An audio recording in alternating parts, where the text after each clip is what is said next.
भाई जय संविधान का नारा में क्या खराबी है? अगर हम संविधान का जयकारा लगाते हैं तो भारत माता की जय, संविधान की जय, ये तो सब लोग को लगाना चाहिए, इसमें कोई बुराई नहीं है। संविधान का जयकारा लगाने में क्या बुराई है? ये स्पीकर से राहुल गांधी ने मुलाकात की और आपातकालीन पर जिस तरीके से टिप्पणी उस पर नहीं, ये निश्चित रूप से माननीय लोकसभा के अध्यक्ष जब कोई उस कुर्सी पर बैठ जाते हैं, चेयर पर, तो वो पूरे सदन के कस्टोडियन होते हैं और उनके लिए कोई पक्ष विपक्ष नहीं होता है, वो सबके होते हैं। और जिस तरह से अगर किसी सरकारी एजेंडे पर बात अगर सभापति करें तो ये दुर्भाग्यपूर्ण है। इस पर आपत्ति जताई राहुल गांधी, विपक्ष के नेता हैं देश के। ये संसद में नीट का मुद्दा है, वो विपक्ष है, वो लगातार उठाएगा और सरकार भी जवाब नहीं, सरकार को लगातार नीट पर घेरेंगे। और ये नीट एग्जाम में जिस तरह लाखों लाख छात्रों के भविष्य के साथ खिलवाड़ हुआ है, सरकार जवाब नहीं दे रही है स्पष्ट रूप से। केंद्रीय शिक्षा मंत्री को इस्तीफा देना चाहिए और नीट परीक्षा को अविलंब रद्द करना चाहिए, छात्रों के भविष्य को बचाना चाहिए। संगोल को लेकर है लगातार वाद विवाद हो रहा है। नहीं, देखिए, ये तो राजाओं महाराजाओं का प्रतीक है। इस पर जो विपक्ष के इंडिया गठबंधन के सांसद हैं वो सवाल खड़े कर रहे हैं। ये सवाल बिल्कुल जायज़ है, वाजिब है। ये सरकार को इसको गंभीरता से सोचना चाहिए और जो संसद की आवाम की मांग है, जो लोग चाह रहे हैं माननीय सांसद विपक्ष के, उसको पूरा करना चाहिए। राष्ट्रपति के संबोधन के बाद कांग्रेस सांसद मणिकरण टैगोर ने कहा कि राष्ट्रपति का संबोधन ये मोदी की चुनावी भाषणों की तरह वही पुरानी है और यह एक निराशाजनक बना। नहीं, ये तो ठीक बात है कि जो महामहिम राष्ट्रपति महोदया का जो भाषण है वो सरकार का भाषण है। सरकार ने जो उनको दिया उसको उन्होंने पढ़ दिया, लेकिन ये तो बताना चाहिए, जब नीट की जिक्र कर रहे हैं नीट का, तो ये बताना चाहिए कि ये कौन जिम्मेवार है। ये सरकार के रहते इसका क्या जांच हो पाएगा सीबीआई का? अभी तक तो सरकार मान ही नहीं रही थी केंद्र की शिक्षा मंत्री की परीक्षा पत्र लीक हुआ। अब तो परत दर परत सरकार के लोग ही इसमें शामिल पाए जा रहे हैं। ये अमर्त्य सेन है, जिस तरीके से भारत एक हिंदू राष्ट्र की नहीं है, उसको टिप्पणी की पर कर्नाटक के सीएम सिद्धारमैया ने कहा है कि इस देश को हिंदू राष्ट्र नहीं बनाया जा सकता है। नहीं, ये तो निश्चित रूप से 140 करोड़ देशवासी जानते हैं कि ये देश की जो आत्मा है वो धर्मनिरपेक्षता है। ये देश सभी धर्मों का सम्मान करने में विश्वास करता है। सब लोग भाईचारा, आपस में मिल्लत, प्रेम, शांति, सद्भाव से रहना चाहते हैं। इसलिए सारे जहां से अच्छा हिंदुस्तान हमारा कहा गया है। नीट पेपर लीक मामले में सीबीआई ने 2 लोगों को नहीं, सीबीआई को जो भी कार्रवाई करना है जल्द से जल्द करें और जो असली मुजरिम हैं उसको पकड़ें, ना कि सरकार के कहने पर वो उनके सरकार के इशारे पर काम करें। दूध का दूध और पानी का पानी करें। पेपर लीक के दोषी बख्शे नहीं जाएंगे राष्ट्रपति। नहीं, ठीक है, महामहिम राष्ट्रपति महोदया कह रही हैं कि बख्शे नहीं जाएंगे, तो बख्शे तो गए हैं। अभी तक तो कोई ऐसी कार्रवाई नहीं दिखी है।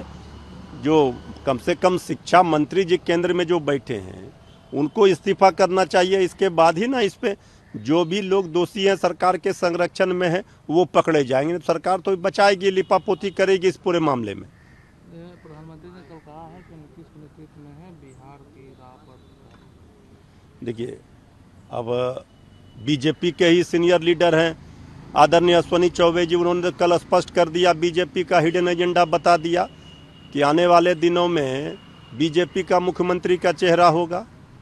इसको हल्के में नहीं लिया जा सकता, इसको सोचना है जेडीयू को। ये गंभीर बातें कही है और उनके बातों में वजन और सीनियर लीडर हैं, दम है। इसलिए अब जेडीयू का क्या होगा, अब तो समझे जेडीयू, तो जेडीयू को समाप्त करने का प्लान तैयार है, ब्लूप्रिंट बीजेपी के पास। सम्राट चौधरी ने कहा कि जिस तरीके से प्रश्न पत्र लीक करने से घटनाओं को रोकने के लिए, दोषी को सजा दिलाने के लिए नया कानून है वो बनेगा विधानमंडल में। अरे, कानून बना देने से क्या होगा? कानून तो बहुत चीज़ों का बना हुआ है। सरकार का मंशा क्या है, सरकार की इच्छा शक्ति क्या है, सरकार किस तरह से शामिल है इन चीज़ों में, तो इसके बाद कानून क्या करेगा?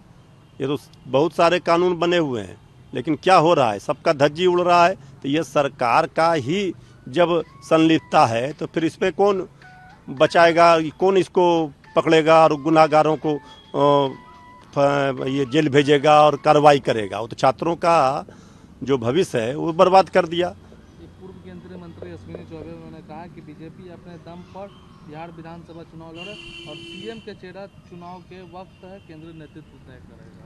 देखिए, आदरणीय अश्विनी चौबे जी ने बीजेपी का हिडन एजेंडा सामने ला दिया है और आदरणीय अश्विनी चौबे जी के बातों में दम है।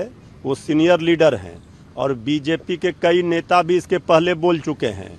तो बीजेपी का प्लानिंग ही है, क्षेत्रीय दलों को समाप्त करो, अपने सहयोगियों को तोड़ो। अब तो बीजेपी का मतलब भी निकल गया, वो सरकार भी बना लिए और लोकसभा अध्यक्ष भी उनका हो गया। तो बीजेपी में भारी गुटबाजी और भारी बवंडर है, ये अंदर खाने दिख रही है।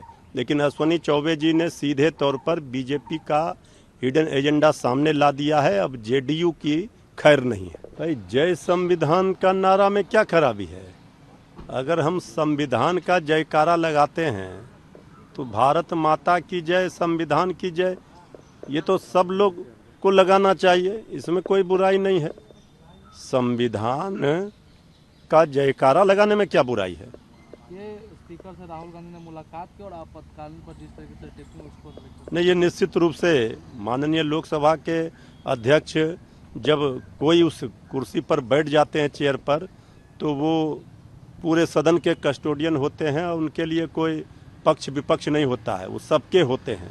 और जिस तरह से अगर किसी सरकारी एजेंडे पर बात अगर सभापति करें तो ये दुर्भाग्यपूर्ण है। इस पर आपत्ति जताई राहुल गांधी, विपक्ष के नेता हैं देश के। ये संसद में नीट का मुद्दा है, वो विपक्ष है, वो लगातार उठाएगा और सरकार भी जवाब नहीं, सरकार को लगातार नीट पर घेरेंगे और ये नीट एग्जाम में जिस तरह लाखों लाख छात्रों के भविष्य के साथ खिलवाड़ हुआ है, सरकार जवाब नहीं दे रही है स्पष्ट रूप से। केंद्रीय शिक्षा मंत्री को इस्तीफा देना चाहिए और नीट परीक्षा को अविलंब रद्द करना चाहिए, छात्रों के भविष्य को बचाना चाहिए। संगोल को लेकर है लगातार बात हो रहा है। नहीं, देखिए, ये तो राजाओं महाराजाओं का प्रतीक है। इस पर जो विपक्ष के इंडिया गठबंधन के सांसद हैं वो सवाल खड़े कर रहे हैं। ये सवाल बिल्कुल जायज़ है, वाजिब है।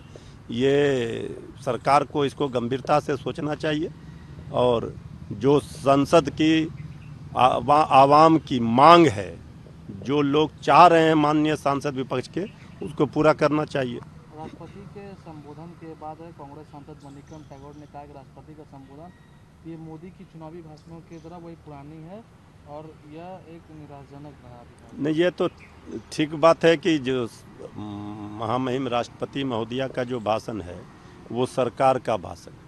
सरकार ने जो उनको दिया उसको उन्होंने पढ़ दिया। लेकिन ये तो बताना चाहिए, जब नीट की जिक्र कर रहे हैं नीट का, तो ये बताना चाहिए कि ये कौन जिम्मेवार है। ये सरकार के रहते इसका क्या जांच हो पाएगा सीबीआई का?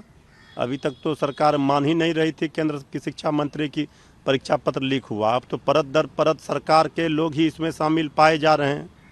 ये अमर्त्य सेन है, उन्होंने जिस तरीके से भारत एक हिंदू राष्ट्र की नहीं है उसको टिप्पणी की पर कर्नाटक के सीएम सिद्धारमैया ने कहा है कि इस देश को हिंदू राष्ट्र नहीं बनाया जा सकता है। नहीं, ये तो निश्चित रूप से 140 करोड़ देशवासी जानते हैं कि ये देश की जो आत्मा है वो धर्मनिरपेक्षता है।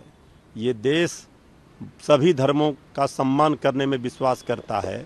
सब लोग भाईचारा, आपस में मिल्लत, प्रेम, शांति, सद्भाव से रहना चाहते हैं। इसलिए सारे जहां से अच्छा हिंदुस्तान हमारा कहा गया है। नीट पेपर लीक मामले में सीबीआई ने 2 लोगों को नहीं, सीबीआई को जो भी कार्रवाई करना है जल्द से जल्द करें और जो असली मुजरिम हैं उसको पकड़ें, ना कि सरकार के कहने पर वो उनके सरकार के इशारे पर काम करें। दूध का दूध और पानी का पानी करें। पेपर लीक के दोषी बख्शे नहीं जाएंगे राष्ट्रपति। नहीं, ठीक है, महामहिम राष्ट्रपति महोदया कह रही हैं कि बख्शे नहीं जाएंगे, तो बख्शे तो गए हैं। अभी तक तो कोई ऐसी कार्रवाई नहीं दिखी है। जो कम से कम शिक्षा मंत्री जी केंद्र में जो बैठे हैं उनको इस्तीफा करना चाहिए। इसके बाद ही ना इस पे जो भी लोग दोषी हैं सरकार के संरक्षण में हैं वो पकड़े जाएंगे। सरकार तो बचाएगी, लिपापोती करेगी इस पूरे मामले में। कहा है कि नीतीश के नेतृत्व में है बिहार की राह पर। देखिए, अब बीजेपी के ही सीनियर लीडर हैं आदरणीय अश्वनी चौबे जी, उन्होंने कल स्पष्ट कर दिया, बीजेपी का हिडन एजेंडा बता दिया कि आने वाले दिनों में बीजेपी का मुख्यमंत्री का चेहरा होगा। तो इसको हल्के में नहीं लिया जा सकता, ये इसको सोचना है जेडीयू को। ये गंभीर बातें कही है और उनके बातों में वजन और सीनियर लीडर हैं, दम है। इसलिए अब जेडीयू का क्या होगा, अब तो समझे जेडीयू, तो जेडीयू को समाप्त करने का प्लान तैयार है, ब्लूप्रिंट बीजेपी के पास। सम्राट चौधरी उन्होंने कहा कि जिस तरीके से प्रश्न पत्र लीक होने से घटनाओं को रोकने के लिए दोषी को सजा दिलाने के लिए नया कानून है वो बनेगा विधानमंडल में। अरे कानून बना देने से क्या होगा, कानून तो बहुत चीज़ों का बना हुआ है। सरकार का मंशा क्या है, सरकार की इच्छा शक्ति क्या है, सरकार किस तरह से शामिल है इन चीज़ों में, तो इसके बाद कानून क्या करेगा।